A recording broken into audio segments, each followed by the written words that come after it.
a large continent. On this continent, we can find large deserts, dense forests, long rivers, numerous lakes, grasslands, gold and diamond mines, and the first human beings evolved in this continent. This continent is Africa. Today, we are going to learn about Africa. Africa, a vast plateau. There are several mountains on this plateau, and the highest peak in Africa is Mount Kilimanjaro. It is in Tanzania, and we can find the long and narrow valleys and large lakes in these valleys. In the north, there is a region it receives very scanty rainfall. This is the Sahara Desert. Only the river Nile, which crosses the Sahara Desert. The Nile, this river is originated from the Lake Victoria. Lake Victoria is the largest lake in Africa, and also it is one of the largest freshwater lakes in the world. River Nile, it has a great source of water due to the heavy rainfall, and it has enough water to cross the desert and flows into the Mediterranean Sea. With the help of Nile River, Egyptian civilization was developed, and the people of Egypt used the water of Nile for thousands of years. Equator is passing through the middle of the Africa. Thus, it is dividing the Africa into two parts, northern hemisphere and southern hemisphere. The zone which lies between the Tropic of Cancer and the Tropic of Capricorn is called as the tropical region. It is the hottest region in the world. And the zone to the south and north of the tropics is called temperate zone. This zone experiences summer as well as winter. The region which lies on the both sides of the equator is called equatorial region, which receives heavy rainfall. The central and western Africa is covered with the dense forest due to the heavy rainfall and warm climate. Regions with moderate and scanty rainfall. They surround the zone of heavy rainfall. The equatorial region gets rainfall throughout the year. In this region, they receive only moderate rainfall, and tall grasses are grown in this region. Sometimes these grasses are so tall, even elephants can hide in these grasses. And in this region, we may see some trees also grow between the grasses. This region is known as savanna region, and different kinds of wild animals also inhabited in this region. A large part of Africa is extremely arid, means dry. Half of the northern part of Africa is covered by the desert. The desert is Sahara Desert. It is contained with the thorny bushes, short grasses, and sand, bare hills, and rocks, stones, pebbles. And there is another arid region in the south. This region is called Kalahari Desert. The people of Africa, they have different languages, lifestyles, and they are living in different regions of Africa. Since ancient times, the people have lived in small tribes. They are carrying out hunting, gathering, animal husbandry, and agriculture. Generally, the hunters have inhabited in the equatorial region and in the deserts. And pastoralists, they are living on the plateaus of savanna. They are grazing their animals on these grasslands.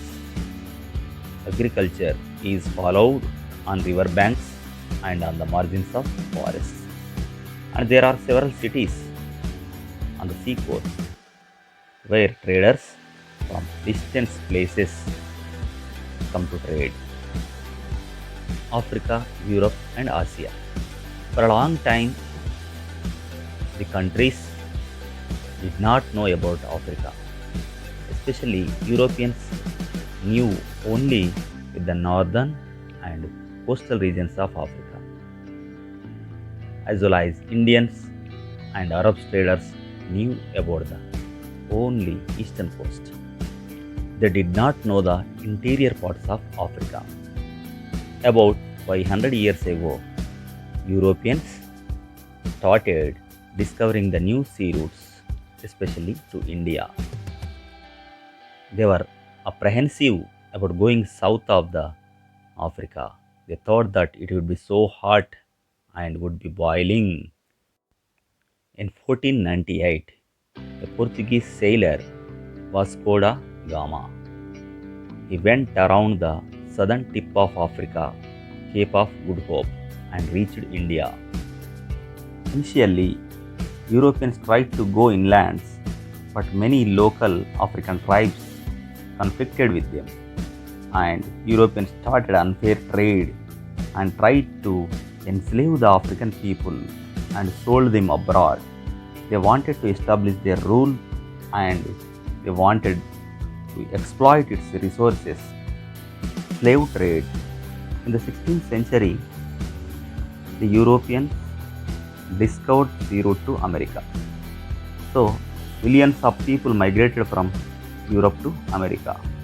There was plenty of land for the cultivation in America, but there were no enough people to work in their fields. Due to this, they started slave trade from Africa. Africans were captured and enslaved mainly from the coastal areas, especially Guinea, as well as in Eastern Africa. They captured people and they sent to the America. They were sold, and the tribal leaders in Africa accepted guns, iron objects, liquor, and clothes in exchange for the slaves. So many slaves died before reaching the ports due to the improper maintenance of food and the medicine. In those days, this journey took several days to reach America. Many slaves did not survive the journey due to the illness and malnutrition. In America, despite working hard, they were not given proper food or quarters. In this manner, millions of African slaves were died after they were made slaves. Many companies were engaged in slave trade. In 19th century, the slaves were declared free citizens in America in 1860. Europeans had reached India by going around Africa, and they started halting at African ports. Slowly, the Dutch, Portuguese, English, French, and Germans colonized these areas. The colonized countries were given in this map in 19th century. Europeans continued to the interiors of the continent.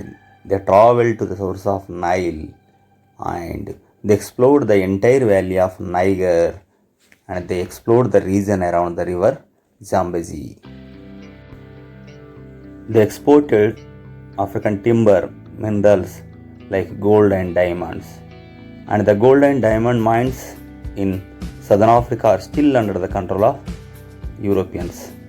Zambia and Zimbabwe have the mines of copper.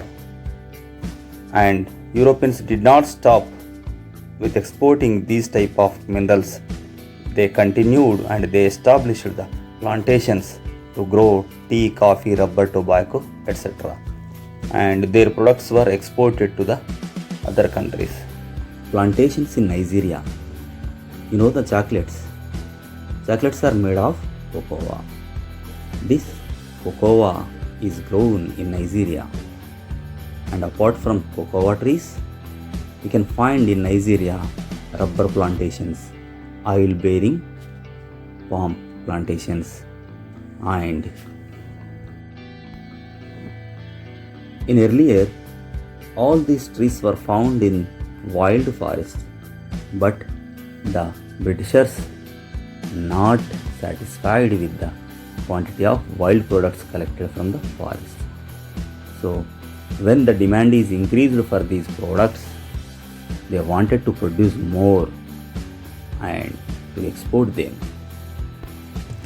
So they started plantations in many regions of Africa by clearing the forests, and the many Nigerian people started working in these plantations while Britishers were their managers.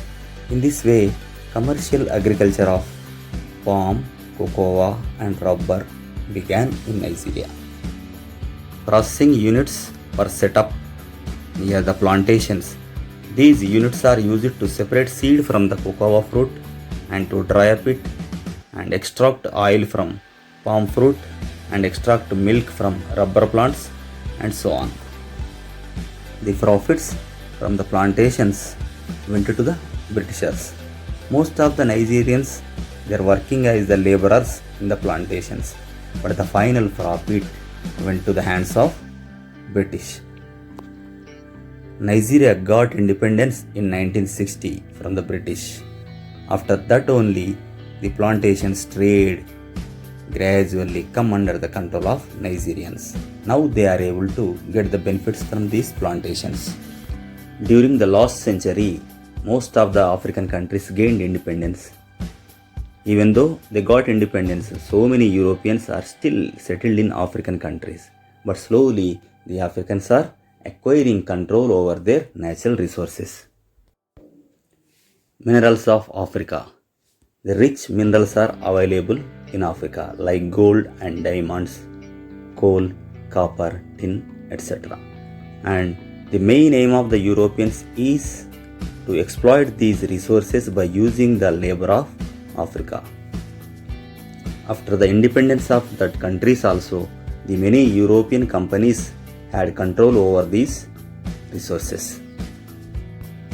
For example, mineral oil and petroleum is the important resource in Nigeria. The Dutch companies established in Nigeria had control over these oil mining and refining in Nigeria. Since 1958, they had their control. Mineral oil has been exported from Nigeria and oil refineries have been set up in Harcourt and Wariport. As these companies are under the control of foreigners, the Nigerian government is getting only small share. Of course, these foreign companies are bringing new technology and they are investing in these companies, and this is helpful for the employment of local Nigerian people. But the companies are using cheap labor to make huge profits, and these profits are going to the hands of foreigners. And also, the European countries careless about this environmental protection, and they damaged natural environment and quality of land and life of the people.